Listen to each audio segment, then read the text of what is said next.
Welcome to your 20-minute podcast with David Brower, where we do our best to give you useful information in 20 minutes or less. Now, here's your host, 5-time Voice Arts Awards nominee, David Brower. Thanks, Alan. This is David Brower with your 20-minute podcast. Our special guest from Denver, Colorado, just down the road from me, is Angela Lenhardt. And her motto on her Facebook page is, or on her website rather, is Live Inspired. She's a life coach, intuitive life coach, a motivational speaker, best-selling author of books, two of which are A Charmed Journey, an inspired guide to personal transformation, and Trigger the Wonder Horse, which if that doesn't raise a question, I don't know what does. Angela, welcome to the show. Thanks, David. It's a pleasure to be here. So great to have you here. And tell me about how did you get into being an intuitive life coach, and where did all these wonderful blessings start to come to you? Well, that's a good question. I didn't initially set out to be a life coach. I thought I was going to go into the business realm and possibly investment banking or hotel management. That was my plan for my life.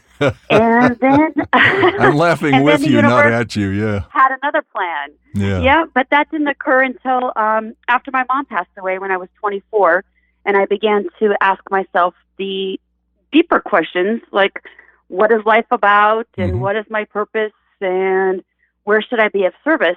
Which then opened the door to how I became what I do today, which is working as a life coach and serving, people to the best of my ability using my intuitive gifts. How cool. I mean, it's always fascinating to me how something that perceived, and rightfully so, perceived as a tragedy in our life in some way, shape, or form helps form and mold us for our future in such an amazing, positive way, Well, I agree. I've found that in my personal life that when I've had the hardships or the greatest challenges has truly been the opportunity to rise above those and become something greater or to do more although it's more about digging deeper within your own heart and connecting to that inner spirit, that piece of you that is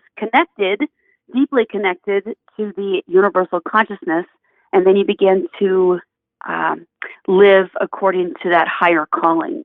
Oh, my God. That's what happened to me. I got goosebumps. Good. That's a true story there. I totally get that. So when you are talking with people, whether it's individually, groups, lectures, whatever it is, how do they put their toe in the water? In other words, if they're going 1,000 miles an hour and they somehow found time to visit with you, how do they go, I got to spend some time understanding this? How do you make them, or help them rather, make the commitment to improve themselves? Well, usually when I have personal one-on-one conversations with people, they are at a crossroads in their life, and they are in a position where they're willing to listen. And oftentimes, we aren't willing to truly listen until we have the rug ripped out from underneath of us, and then we need some guidance. Yeah. And hopefully we're in a position that there are people that have walked a similar path or can guide with wisdom on your journey and maybe point you in a right direction. I think that's what, mentors or spiritual teachers or life coaches or even psychologists, doctors, what have you, even good friends. Yeah. Is to come from that place of wisdom and then share their experiences. And then like I said, when your ears are open, you can apply maybe their guidance or tools to your own life and then navigate your path. That's what I found to be relatively true. What a wonderful goal and process. And I think, and sometimes, it's kind of a cliche, but sometimes people say, well, you know what, I think John has to hit the bottom before he can be awake enough to, bring anything into his life. And sometimes that's too late. Sometimes that's exactly the right time. And with any luck, you catch them before they fall, right? Well, you're right. I mean, as you said, with any luck, you can catch them before they fall. But oftentimes, like I said, we're not ready to hear it. Yeah. And if you really understand like our growth process, oftentimes there are such valuable lessons to learn on your way down that you don't learn any other way. And sometimes you have to not only, maybe tumble and fall, and, as the saying goes, if you fall, I'll be there, fall to the floor. Right. When you're on the floor is when then you have that opportunity to grab yourself by your bootstraps, pick yourself up and carry on, and be able to rise above those experiences and challenges with a different perspective and some optimism that can change the entire trajectory of your life. It's really how you perceive life is what it begins to hand you. But it takes a lot of courage, and it takes time and just the drive to become more. The inner strength that you talk about. To heal yourself. Right? Yeah. Absolutely. It's the soul. It is the soul. Couldn't agree you. more. One of the things, and I don't know I think I kind of know, but I'm not 100% sure. What changed my life is I look at everything, knock on wood, as well as I can on any given day as an opportunity. So if somehow I got kicked in the chest and the wind got knocked out of my sails and whatever, I go, okay, so what can I learn from that and either help myself or help somebody else or what have you. And then you mix that with gratitude, which I've been filled with for the last 12 years, and man, it changed my life completely. And then knowing that you have somebody like you or a friend or a spouse or whoever to be there with you on those journeys, so to act maybe as a safety net a little bit, it's really fascinating how your life can change, I think. Well, you're absolutely right. It's, like I said, it's during those challenges is when you can grow the most. Yeah. And just find out where your own inner gifts lie and your strengths as well. But I think the important part to growing as a spiritual being, having a human experience, is to embrace our weaknesses as well. Right. And oftentimes we have to acknowledge those and recognize them within ourselves and think, okay, I don't communicate so well, in an intimate relationship or maybe your business partnerships. So there's definitely opportunities for skill building while you are in those darkest moments of your life. And I truly believe that that's the soul's journey into knowing who we are, and it's to embrace not only our light side and the positive aspects of who we are, but it's also to embrace the darkness and to understand that that's part of our whole being. Whole spelled WHOLE. Exactly. It's embracing the feminine and masculine parts of ourselves. So did all that help you write your first book, A Charmed Journey, an Inspired Guide to Personal Transformation? It's about 5.5 years ago, it looks like, and your 5-star reviews are everywhere. What led you to that first book? Well, my life fell apart totally. And I was in a situation where I was in a relationship. It was one of those relationships that teach you the greatest lessons in life. And it pretty much ripped the rug right out from underneath me, and I lost everything. Financially speaking, my business declined dramatically. My relationship just wasn't working. My health was declining. And what had happened is my soul got sick and tired of me, and moved me out of the house. So that's a story all in itself, where I packed my bags and I walked out, and I was ready to embrace the homeless life. And I'm not kidding. And I got into my car and was headed down to the city park. And luckily, God had another plan for me. And that isn't, I'm not over-exaggerating that on any account. No, I totally get that. Yeah. Literally took on a personality of its own and drove me to a house. And that is where I began my life over again. Wow. But I had to do so on a very conscious level, without anything to feel comfortable Well, and with I think or in the situation. the metaphor of packing your bags is huge to me, right? Because as you left, it wasn't just your clothes and your hairbrush and all that kind of stuff. I mean, you packed your bags, you packed your baggage to get out of there, right?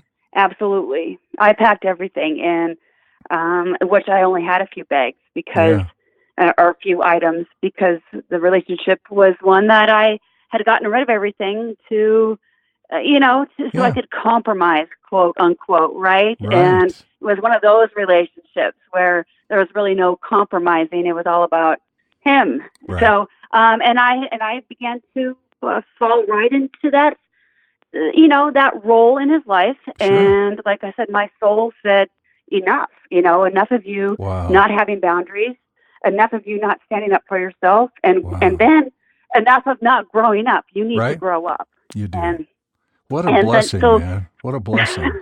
Holy crap. I mean, what an incredible, curvy, rocky, hilly, insurmountable road that just turned into such an amazing, as your book title says, a charmed journey. A charmed journey.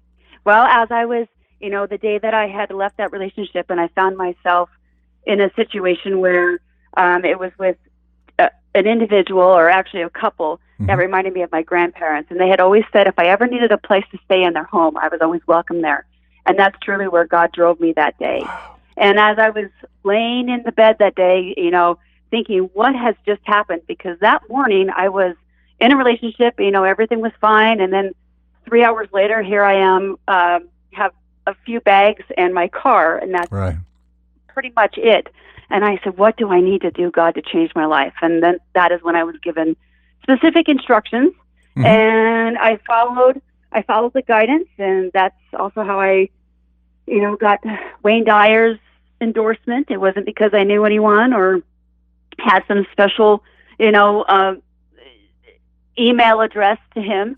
It was through a wing and a prayer.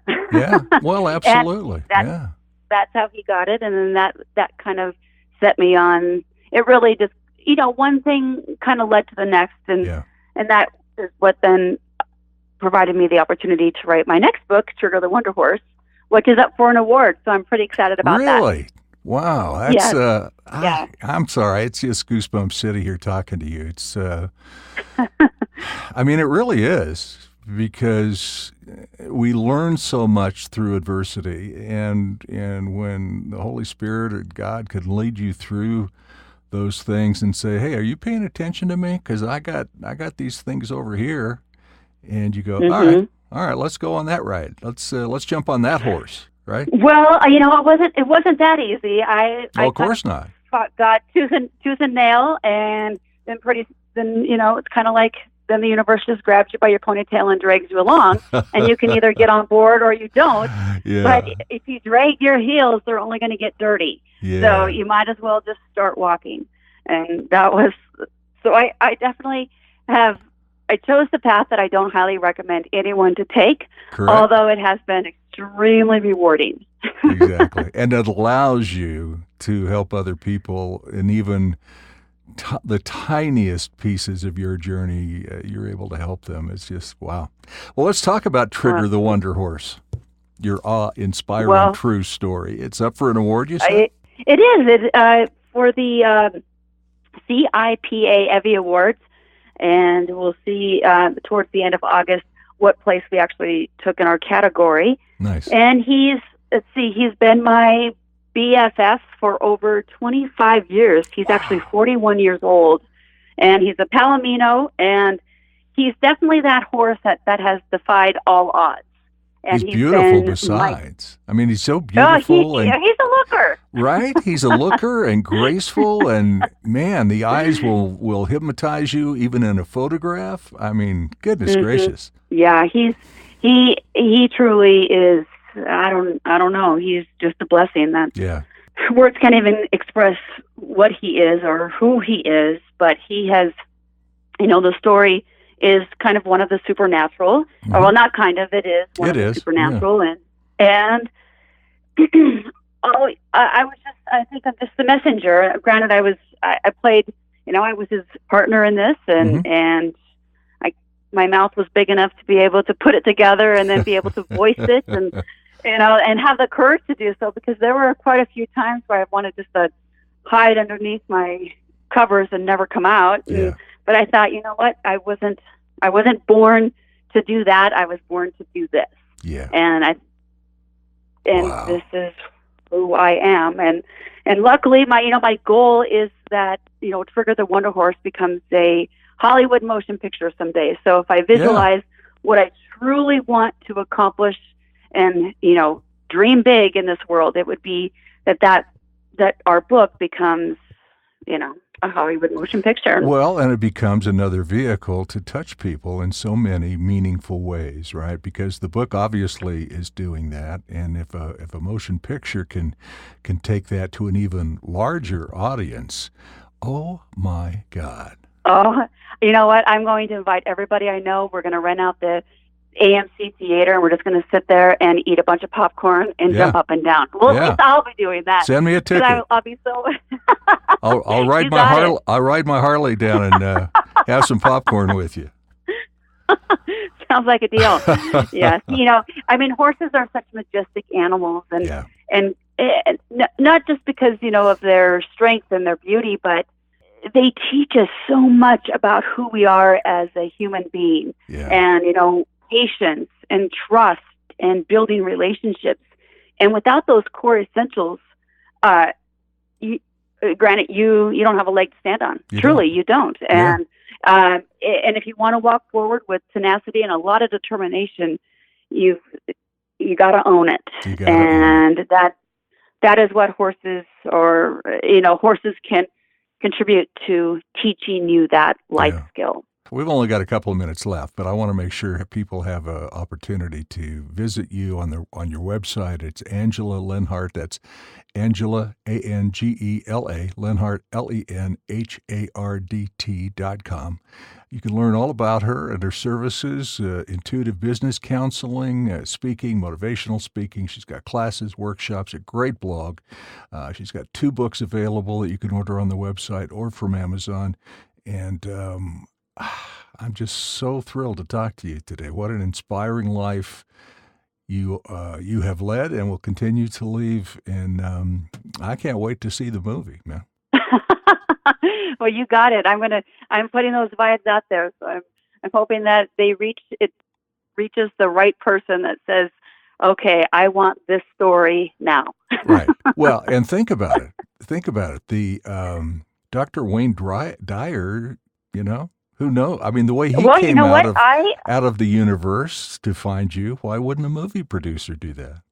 That's the way I think. Yeah. And truly, that is the way that my life has gone. Even in the charm journey, everything has truly manifested out of nowhere. Right.